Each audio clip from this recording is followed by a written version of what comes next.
Good morning.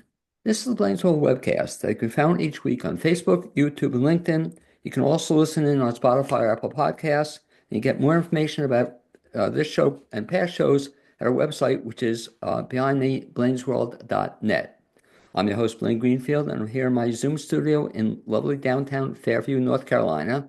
Each week, we focus on positive news and information about people and organizations in both Western North Carolina and throughout the country.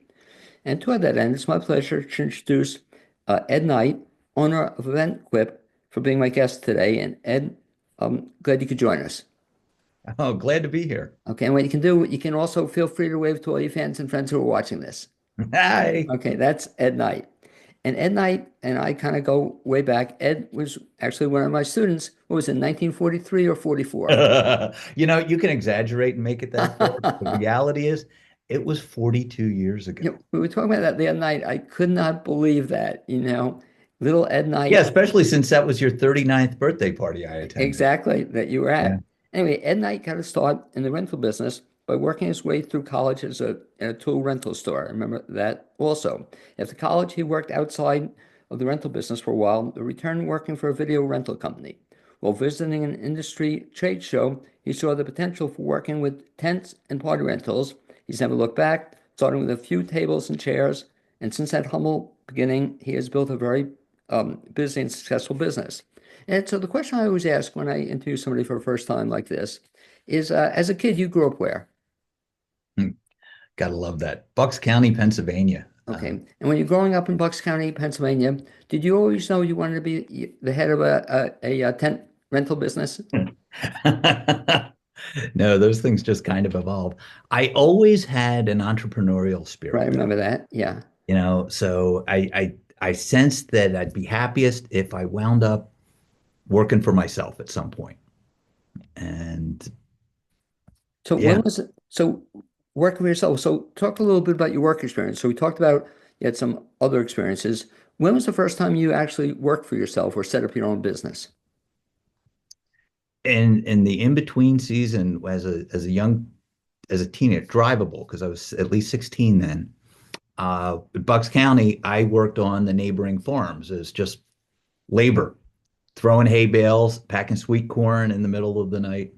And then in the off time, I had opportunity. That logging company had gone through a woods and they left the tops of the trees. And so I got permission and I was able to cut the tops of the trees into firewood. And I was selling firewood. I'm cutting it, splitting it, selling it. I actually even hired a couple of friends, How old were you then? 16. Okay. And because I'm looking, I'm a little surprised that I don't see behind you, I don't see the framed first check or the first $10 bill you ever got. You didn't keep that? No, no, trust me, the money being in business, that money, you can't frame any of it. You need every penny you can get your hands on. So interesting. So you were a kid, you had some entrepreneurial type stuff, then you worked from other companies. Was when you started this company, was this the first one you started from scratch? No. Uh, Prior to that was the video stores. Okay. And there was a franchisor that was second to Blockbuster called West Coast Video. Okay, now, yeah, right. And I became their 27th franchisee. I was in that business for 10 years and a day. The last 7 years I was doing it, I made their top 10 list every single month. And they started looking at going public and cashing out about 2 years before they actually did. And at that time, they kept going to their top franchisees, wanting to acquire them and wrap them into the entire Sure. package once they had that money.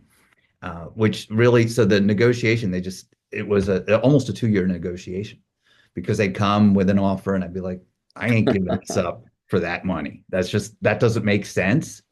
And we finally got to a place that we could agree. And then they finally got to their public offering. And it was supposed to be 2 days short of 10 years in the business. I'm like, man, I'm going to miss that 10-year milestone. And then it was delayed by 3 days. So it became 10 years in one day. Well, talk about timing. Boy, were you kind of at the right place at the right time? Because I guess when you got out of the video business, that was the perfect time to get out of it then, before, you still had another, what, 10, It, 15 more years it would have been successful, but I'm glad you're not in that business now, And as somebody who was successful in the video business, and I was, so ultimately wound up in a few stores right? with having a few stores and participated in some of the studio's pilot programs on revenue sharing, which was not like the typical way that Sure. you just bought videos and rented them. And I thought, the studios see this window of opportunity to make money. They're going to protect this forever. And sure enough, they didn't. Exactly. I was in it from 86 to 96, November of 86, November of 96. And it just seems that was like the prime time to be in the video business, It wasn't so bad. at that Yeah. time. So what happened then that got you from 96, you got out of the video business to get into the tent business? How was that So, transition? 94, I, I'd have to say I started the search in 92. I knew that I needed something more, and I was landlocked as a franchisee. I couldn't get any of the good territories because they were all taken. So I had to look for other alternatives. And I always knew, I mean, as a teenager, I worked in a lawnmower repair shop and they rented rototillers. And I looked at that and I said, wow, I just like the idea of this. You own this rototiller, you rent, I think at the time it was like 30 some dollars a day. You'd have these, and then, and other seasons, then there's Thatchers and things like that. And I could really get into this. And I had the mentality for it because there's the guy that here's my rototiller. Please don't scratch it. You can't have that attitude when you're renting things to people. Right. And if you return it scratched, we're gonna have an argument. Yeah, there's normal wear. Uh, so I thought I was going to do that. So I went and I found the best small tool rental store in the area. They rented everything from light bulldozers and backhoes all the way down to hand shovels. And I found that, and I went back a few times to finally get a job there, but got a job there and worked there while I was in college. What was the name of that company? Ward's Rents in Southampton. And that's when I think I first met you. I was in college. No, but Yeah. I'm saying, but I remember the name Ward Rental. I remember, Well, because part of it, having this focus, you being one of my professors, and if any others cared enough to watch this, I don't know. Uh, the whole time I was in school, I focused on the rental industry. If right. I had an opportunity with a paper or an assignment to look at some aspect of the rental industry, I did. And that's where you would have touched it. You would have seen, because I would have looked at it and just wanted to do everything I could about the rental And it's industry. so funny you said that, Ed, because I believe in that so strongly. I would tell students that, get involved in something and then research the hell out of it.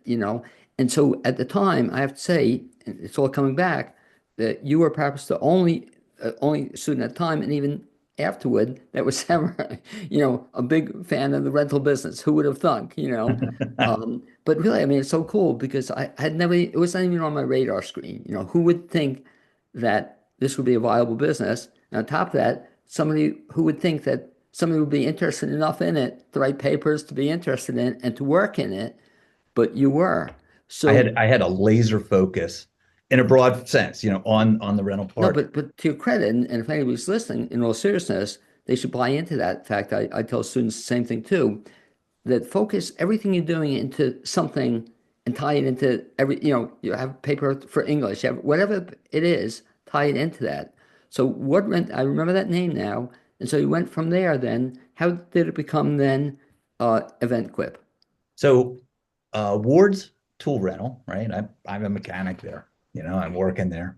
And party rental was just getting its start. We're talking circa 1980. Party rental mainstream, because Right. the original gangsters of the industry started long before that and created some great huge companies. But this is when other companies started getting into it. So Ward's Rentals started renting tables and chairs and small tents. Okay. And since I had been a Boy Scout, I got to go on their first tent install, which, by the way, I saw as an absolute interruption of my day. I was like, I I got to get back to work, on this other thing. So I got to see the very start of table, chair, China rental starting. Uh, got done college and then on a date went to a video store. I didn't own a VCR, and but my date did. So we were going to get a video, and she's looking for a video, and I'm at the counter talking to the guy. I'm like, so let me get this straight. You pay $62 and you rent this for $33 and you rent it how many times? And 6 months later, I found a way to get a store. And West Coast Video was a franchisor. I was the 27th franchisee. I think they ultimately had around 800 stores. Back to the other thing you were saying, that the good thing also about working for Wood and having those initial jobs too, you didn't have to join a gym at the time too, because you were getting your exercise and carrying Yeah. stuff, putting stuff.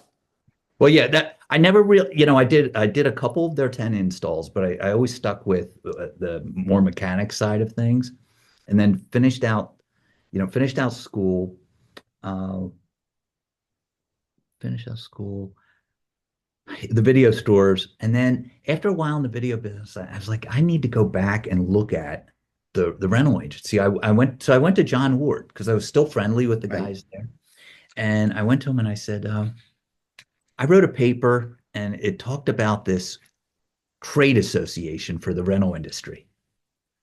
And he said, yeah, the American Rental Association. I said, I want to join it. He's like, you can't, because you have to be in the business Right. of renting stuff. I'm like, would you help me? And he's like, what are you going to do? I said, I'm not going to open up across the street from you. That's not going to happen. So I went to their convention, and their convention can only happen in a few cities because the Right. show floor consumes a couple million square feet. And I went and I looked around and I looked around, and then I saw this budding industry that was just kind of starting there. I mean, granted, the table chairs thing had started early 80s, but now we're talking 1992. I'm looking around and I see this and I'm like, video was a fast growing industry. This is going to be a fast growing industry. As long as I don't make the same mistakes I made in the last fast growing industry and make all new mistakes, I'll do okay. So I joined and I kind of focused on what is it I want to do there. And then I went for a couple of years because I was in no rush. The video stores were doing great. And one day I bought 200 chairs, 20 tables, and two small tents. And I went to the bar and had a scotch. And I'm like, I guess I'm in it now. I had already formed the corporation for the new company. Uh, and by the end of that year, I was in it pretty deep. Where'd you place those? Where were they stored, the chairs? I had access to a barn. Okay. Yeah. So many of these companies start that way. They put it in a garage. Or back then, when the barriers to entry were lower, you could do that. Right. You couldn't start the way I started anymore. You Because the know, incredible thing about your story, Ed, as I'm listening to it, is that this one you stayed in and are still in. You know what I'm saying? That 30 years, based on your story, you did a couple of different things here and there, and all of a sudden to be in this one, and how many years is it? 94. Yeah. 94, I kind of started. Now, I still had the video stores for 2 more years. So I was giving it a good effort because the stores I had good people, and good people are so important. So I could work on this. And it's funny, what I made as a profit from the video stores wasn't even close to the gross revenue of the budding new party rental company that was starting. But and it was getting all my effort, physical effort, mental effort, all my time. Now you just mentioned too, so we just had the 30th anniversary then this Yeah, we past year? didn't we didn't throw a big fanfare for it, and you'll probably say something about Yeah, that. exactly. A tent guy not having a big party, but we'll wait for the 40th anniversary or the 50th. Is that it? We I don't know. Do we have to have a big a significant milestone? You know, Good point. Well, a significant milestone. It's the first time you've been on the Blaine's World show, so that's absolutely. Yes. exciting stuff. So you saw this business then in 1994. Talk about the business because again, until you told me about it, it's a thing that's not on a lot of radar screens, right? It's incredibly esoteric. Right. But when you think about it, talk about who rents tents. In other words, that these are not little tents you have in your backyard, I assume. They're slightly bigger But than we do those too. yeah. But Well, I yeah, should ask you, by the way, as a kid, did you ever have a tent in your backyard? well, there was camping. Okay, Is so that yeah, started it. Were you a Boy Scout? yeah, Okay, and so you put up tents probably as a yeah, Boy Scout? yeah.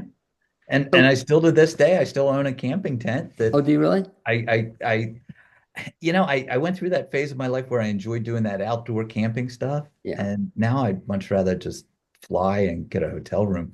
But I still own that tent. Okay.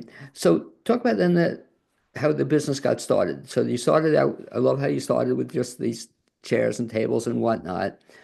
How did it evolve over the years? It was a lot of hard work. Um, Yeah. I mean, it was who rents? I should start from the basics. I'll play dumb here, which is easy for me to play dumb.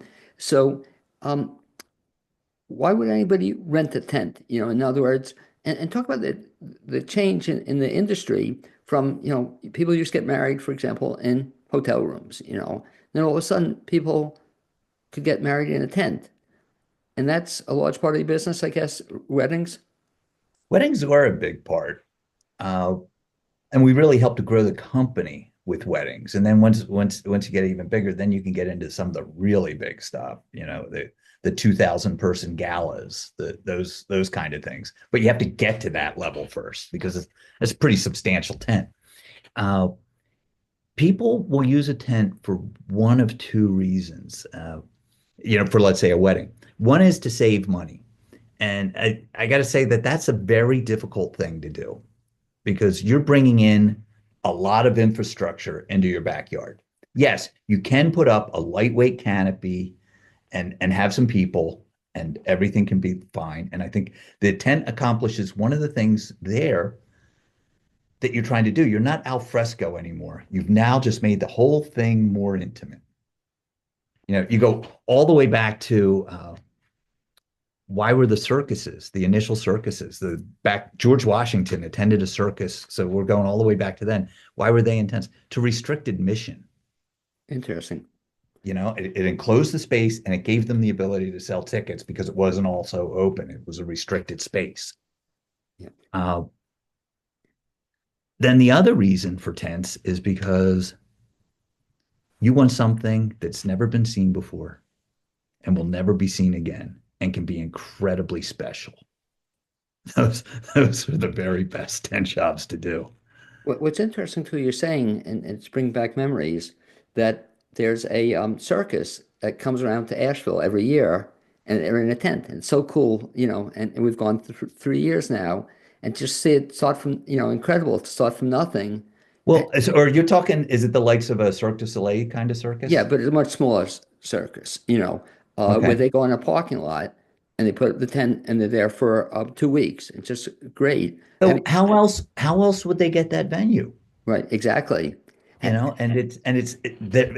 their case, it's like we know that it needs to be this size and we can seat this many people and we do bleacher state seating and we have a stage and it all works for them.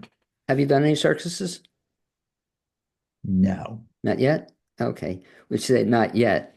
So you now have a market. So you're reaching out to people on weddings. Talk about that process. So if somebody wants to they work with a wedding planner, I guess is typically the way it works. And the wedding planner goes through options with them and they could have it in a facility or they could have it in a tent. How does that work? And where do you guys come in? The wedding planner looks at what is it you want to accomplish, and let's look at ways to do it. And then if it's decided that you can hire a planner and have and work at and have your wedding at the Four Seasons, Right. and they will work that, and it'll be fine. It'll be wonderful. But sometimes you want something different than that, and the planner will that's when they bring us in and they say, this is what we have, this is where it is. We look at it, we figure out the challenges, we figure out how to make it work. We're up on, I mean, one of the first things we need to do is we need to make sure that what we're doing meets code, we get a permit for every single tent that we install. Okay, so you take care of that on your end. Yeah. Right. Yeah, and it's actually it is it's the contractor's responsibility. So yeah, tents require permits, and to do it without is risky because Right. and we wouldn't do that. We work with you for 6 months to make this happen, and then Saturday afternoon, with the wedding starting at 3 p.m., the building inspector shows up and says, "Where's the permit?" And You know, it's Not to happened. mention that if you cut those corners, maybe you didn't do it to code, and now you've got big problems. Well, also this brings back memories to the one wedding I went to was outside tent, and I guess people didn't plan accordingly. And we'll talk about how you handle that. It was like freezing, and it was like miserable, So we were in the tent, and I guess that's something that you guys take care of too. You can be in a tent, I guess, all year round. You can have parties all year round. Absolutely. Yeah, yeah. Climate control. There's air conditioning and heat, and you need to address these things. Yeah. And so again, I guess that's the advantage of working with you guys or a party planner works with you guys that you think of these things because again, this had been my ex-sister-in-law or something. And I guess they didn't think of it, but it's miserable, Ed. It was cold and it was muddy too on top of that. Mm. But I guess it depends who's putting the party together or that's why you deal with Well, and pros. the funny thing is, I've seen it where, at a different level in this business, you'll agree to some compromises and be like, well, the client's aware that if it's cold that night, everybody will be ice cold. Well, not all the guests will agree to that. Oh, I'm shivering as you tell the story, but I remember it well. Oh, but it's miserable. And that's all it's funny. The only thing I remember from that wedding is it was lousy config. It didn't work, and that's a shame. That's when you think about it. Yeah, and that's But where and you mentioned the mud. Like one of our project managers on site would be like, so if it rains, here's the low spot. This is where all the water is going to go. How do we avoid that spot? Do we put a floor over that spot? Let's not let that be the problem. okay, and you got to think it all out. So you did a whole bunch of weddings, and what's the largest wedding you ever did? Number of people, Oh, approximately. oh, Indian weddings You're right. or multi-day affairs with a lot of people, 900 people, 3 day long parties. You've done some of those? Yeah, Okay. yeah. That's a lot of people for a wedding. Yeah, they invite everybody. I mean, they might have a lot of friends, but on some of them where we work with them, they'd invite me. I'm like, you don't hardly know me. Did you go? No, I choose not. I don't do that. I Okay. don't do. It. No, I'll put you on the spot. Your wedding, did you have it in a tent? no, no. Okay. My bride is from California. Right. I'm from Pennsylvania. Okay. So we did a meet kind of in the middle Las Vegas wedding. Oh, okay. But both of us, having been in the event industry, we did a 3 day party. And ultimately, our wedding was on the roof of Mandalay Bay. Very cool. Yeah. So people remember that wedding too. It was fun. Okay. Yeah, So, and we had but 56 guests. okay. That was how we kept it within our budget. If we had had 200 guests, we couldn't have afforded to do what we did. We're like, wow, we can have a kick-ass wedding Okay. with a few Cool. people. And you still remember it. That's the key. Evolve then from, so I got the wedding part of the business. And by the way, we should mention, Ed, if anybody's listening to this, I'll let you mention the website, but I recommend that people take a look at it because if you're thinking about having a party or any sort of event, and you would consider tents, I have to say your website's up there with, I think it's kind of cool. What's the website, Ed? Oh, thank you, Blaine. EventQuip.com, EventQuip, P as in Paul.com. Okay, and one of the things I really liked about it too, you even have a spot that I'm looking at as we speak, get started, but then you have a great checklist. So if anybody's Ah, thinking about this, you kind of make it easy for them to go through the process. evolve with you. Help me with the evolution. Then I got the wedding part of the business. Then you've done some more other things other than just weddings. Talk about some of the other things you've done. Well, we have an Projects. entire commercial side. It's not uncommon, especially in the winter, for us to come out and put a tent up so a construction project can stay on schedule. I uh, even in my own case, I put a small addition on my house, and the contractor was telling me, he says, this is our schedule, but weather's going to delay us. I'm like, what do you mean? And I said, you will have no weather delays. When he showed up, I had a tent going over top of my house, going out and providing. I said, you guys aren't even going to get sunburned.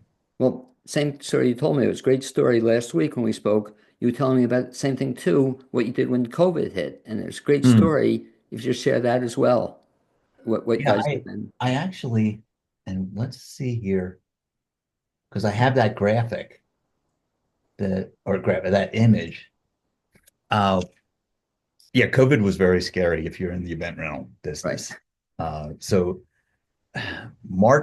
Friday the 13th of March, 2020, that one day, in one day, we saw $2.5 million worth of business for the upcoming season cancel in a day. And I'm like, oh man, this is not a good situation. And And I, it was going to get worse too. oh yeah, because there's yes, that was what happened in one day.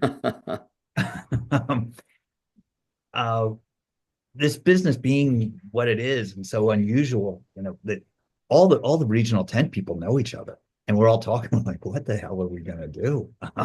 This is scary, and collected a bunch amongst us. It was, we were looking at how the hospitals were doing the testing, and they were using these little pop-up tents, Right.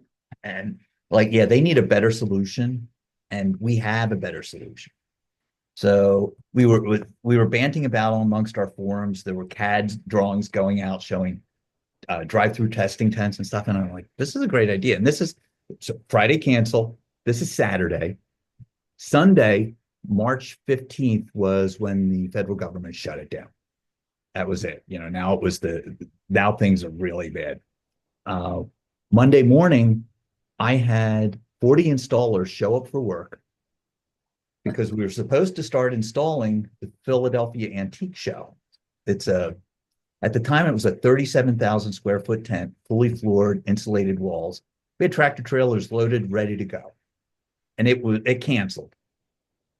So I said to the guy, they're like, what are we going to do? I said, well, in a few hours, you're going to unload those trailers and we're going to try to figure it out. I said, but before that starts, I handed them a CAD that I had done. I said, I need you to build this tent right next to our building.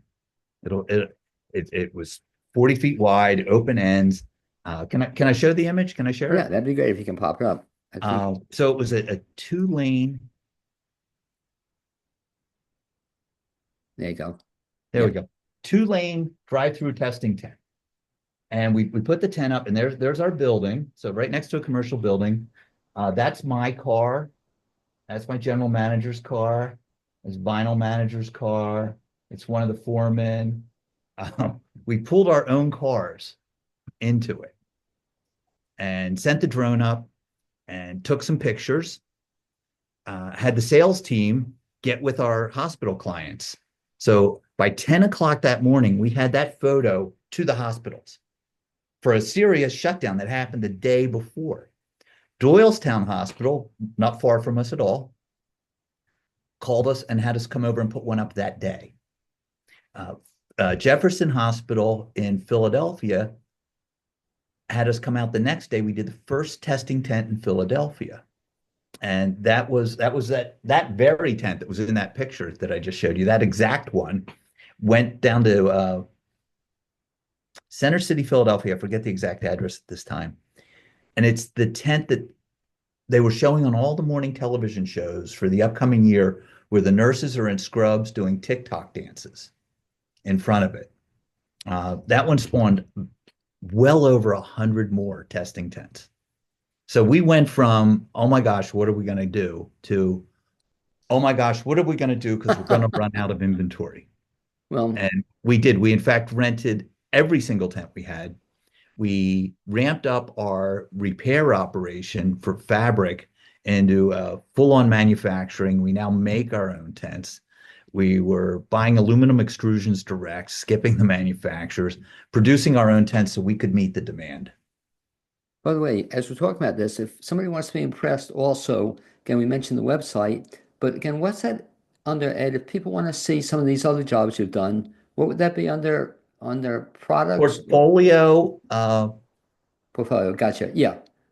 And photos and venues. I'd say the video section of the portfolio, and I have to apologize because most of those videos are in the 3 to 4, there's one 5 minute one length, and we try to keep them tight, but they have a lot of ground to cover.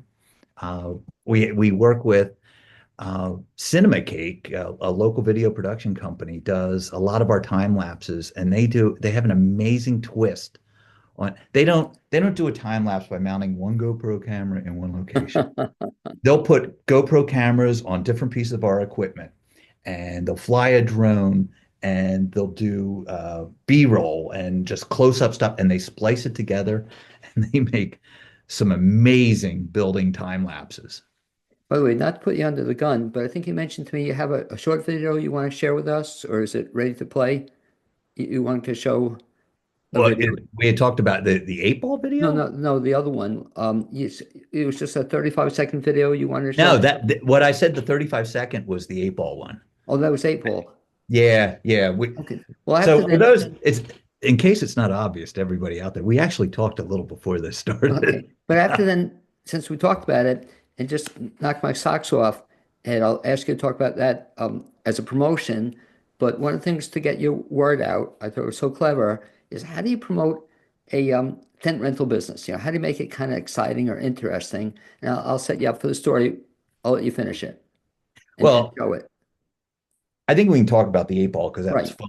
And show it. But I Show don't the know that it necessarily, you know, how we built this company was word of mouth and reputation. right. And if it was just going to the end bride, there couldn't be enough brides getting other brides to come to us. But getting to the planners who get multiple brides is really what helped the company do that. So it's and when a bride gets with a planner, I don't think they realize the strength that they have when they deal with someone like us. We don't ruin events, but if we ruined a single bride's event, we'd ruin a single bride's event. But if we ruin that planner's event, we lose 6 events a year. That becomes significant. So we got to make sure that their stuff is always spot on and right, and they get everything they want. And they bring us in because they know they're going to get that. And they know that we're going to make sure that it isn't muddy, it isn't too cold, and that all of those things work. And that we foresee, and it's not just mud and cold that you look for, it's everything. How is it that the power distribution works properly so that there's electricity for everything when it should be where it needs to be? And so anyway, since we're talking about it though, just finish the story. So I set you up for it, my friend, about how you reached people using an 8 ball. I thought it was a great story. I'll let you finish it. So yeah, a friend from Seattle, Washington, Court Event Rentals in Seattle, Washington, Phil out there, he sends me an 8 ball back during the COVID times. And he says, I know that we're all having a hard time figuring out how to do what we're doing. So I sent you this decision-making device, and it was an 8 ball. And it got here, and we looked at it and we're like, this is awesome. My general manager, Josh, uh, he's been with me for 29 years. My office manager also with me for 29 years, Amy. So Josh says, wouldn't it be nice if we had our own 8 ball? And I thought, wow, now I had a project. So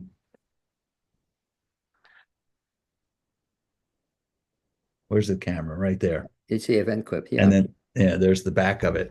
Uh, so I started to look into it. And it turns out the original 8 ball that we all knew and loved, that piece inside that gave you the answers, there's actually 20 answer choices on that. There's 20 facets on that little thing that floats up an answer. Uh, and the original ball had 10 yeses, 5 nos, and 5 didn't give you an answer, kind of come back later kind of things. And I was like, wow, that I can see why it was so successful. It works with human nature. We want to hear yes more than we want to hear no. If it had 10 no's and 5 yeses, I don't think it would have been the same success. It maybe would have been different in some other fashion. Uh, so then we decided we found a manufacturer that would make them for us, and they would do our own custom answers. So we actually held meetings to discuss what the answers would be to the 8 ball, and there were there were fun ones like I don't know, let's just see randomly here. EventQuip rocks, but different answers, and we just discussed them all. And then once that was done, I was like, well, we need to promote it. So now we need to make a video that goes with it. So we made 6 different videos uh, featuring. We used 2 different couples, a gay couple and a straight couple, and they would just do a short interaction on some aspect where the ball was used as a decision-making device. So the clip that you set me up for here, and what we have here is the groom is sitting watching television. We got to write this whole script. We hired a production company. We had lighting people. We had sound people. This was so much fun. The groom is sitting watching television and could not be bothered with the bride's talking about a dress. She is excited because she's found a dress. And I think that sets it up. I can start the clip there. If you want, or I think we talked about it, you want to show one part of it? Just Yeah, we'll show it, and then you tell me when to stop and or okay. if because this clip's 35 seconds. Okay, that's great. That's what I was looking for. Your dream date should not be left up to chance. Wouldn't it be nice to have a Oh, crystal oh, ball? oh, hold on. I got to learn how to work share better. I didn't hit the share button yet. Okay, there you go. Good job. You got it. Hey, the Zoom thing. Your dream date should not be left up to chance. Wouldn't it be nice to have a crystal ball? So I know it's a little pricey, but oh, I fell in love with this dress. What do you think, babe? Should I buy it? Actually, you know what? Don't answer that. We will ask the ball.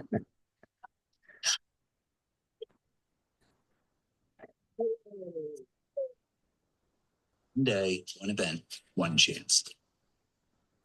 Okay, Ed, let me come back to me and we'll just wrap up. Yeah. You Okay. recognize that voice narrating? Yeah, I was going to say, so you spared no expense on getting the voiceover, right? um, I spared absolutely the sound studio for the voiceover Right. was my wife's closet because I went in it because I was surrounded by clothing to dampen the sound, and I spoke it into the video on an iPhone and sent that to the video production company to use the audio track. Okay, but it worked. Anyway, Ed, a couple final things. One, again, if you could repeat the website, folks want to get more information about EventQuip. You'll say everything you want to know. What's the website again? Oh, there it is. EventQuip, and it's .com. dot Yeah. com. I would hope that typing EventQuip would turn us up in the top of the search. And when it turns up another company in the top of the search, that means they're using competitor name tactics to steal our business. Can you imagine the nerve? And the last and final question of no particular significance, where do we see EventQuip going in the future?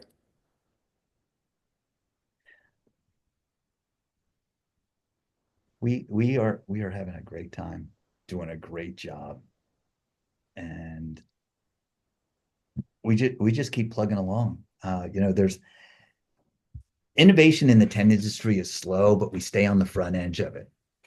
We've got new products that are pretty appealing. We're our conservatory series tenting now, with the black frames and the parapet roof lines, great stuff. And we just like look forward to working with the various planners that we work with and creating great things. We so appreciate the confidence that people give us for such incredibly important high expectation events. Okay, well, anyway, I'd like to thank you for being my guest on this edition of the Blaine's Oh, World. it's a great time. Thank Yes. you. Also, I'd like to thank my producer, Cappy Tassetti. And hopefully, Ed, it was great seeing you a couple months ago. Hopefully, we'll bump into each other again. Okay, That'd be man. wonderful. That was great. Thanks. You take care.